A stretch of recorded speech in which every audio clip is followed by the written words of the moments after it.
नमस्कार हजुरहरू समक्ष म एउटा इम्पोर्टेन्ट भिडियो लिएर आइरहेको छु है। म स्वयं राजु बजेल र हजुरहरूलाई यो भिडियो देखाइरहेको छु। हेर्नुहोस् है, रोडको छेउको जमिन सानो जग्गालाई कति मिठो युटिलाइज गर्नुभएको छ। सिमीको बोट देखिहाल्नु भयो, कति मजाले सप्रेर आएको छ। यो सानो बिजन देख्नुहुँदैछ, मल मजाले लगाएको छ।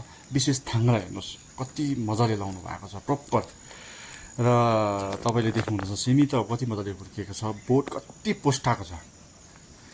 हेर्दै जानुहोस् हजुरहरूले। अब यो सयपत्र रेडी छ, यो दसैँमा अब फुल्नु पर्यो, तिहारमा फुल्नु पर्यो है फुलहरू।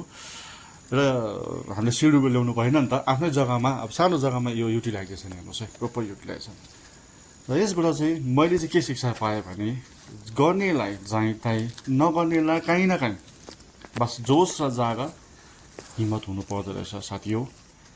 अब कति हामी है गाउँठाउँमा अब केही हुँदैन, आजकल त खेतीपाती केही हुँदै त हुँदैन। अन्त खेतीपाती गर्न छोडेको, नोकरी चाकरी अब हो, खेतीपाती पनि हुनु छोड्यो। अब मान्छेले अब त्यो अर्ग्यानिक खेतीपातीमा बिर्सिनु भयो है। तर उहाँ योबाट के सन्देश पाउनु छ हेर्नुहोस्, यहाँबाट घर पनि देखाउँदैछु म।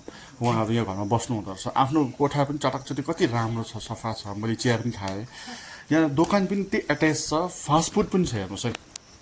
दुईजना हस्बेन्ड वाइफ गर्नुहुँदो रहेछ फास्टफुड, यो फुल पनि बेच्नु हुँदो रहेछ उहाँले।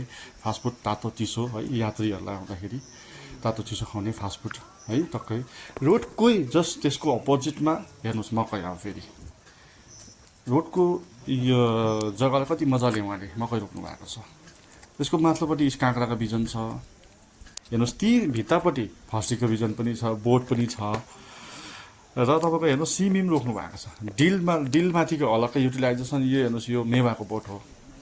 मुनि फेरि गरामा चाहिँ मजाले उहाँले यसरी खोर्सानी, अब यो बैगुनहरू रोप्नु भएको छ।